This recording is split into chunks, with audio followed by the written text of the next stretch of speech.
हज़रत बहलैल शाह।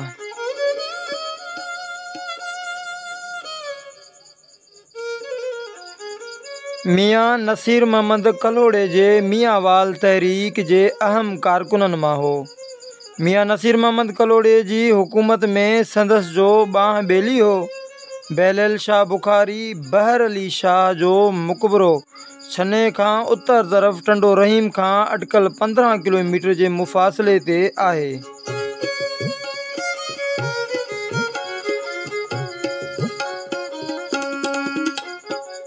मुक़बरे जी ओलह तरफ़ टंडो रहीम आहे ऐं ओलह ऐं ॾखिण जी कुंड गाजी शाह जी मज़ार आहे।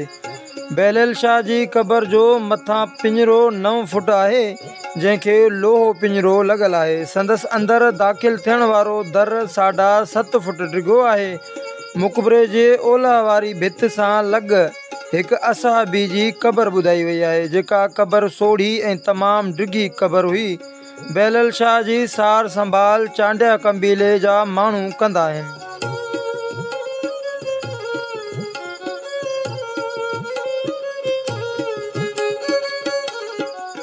प्रोफेसर अब्दुल्ला मंगसी लिखे थो त मियाँ नसीर मोहम्मद जे ज़हीन साथियुनि मां हिकु हो। मियाँ साहब अहम मामलनि ते ख़ासि सलाह मशवरो कंदो हो।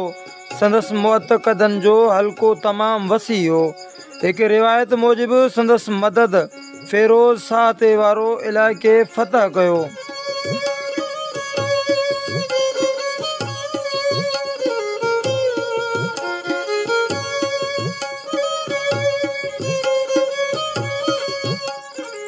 संदसि मज़ार ॻोठ अली मुराद शाहाणी खां 1 किलोमीटर जे मुफ़ासिले ते उत्तर में आहे।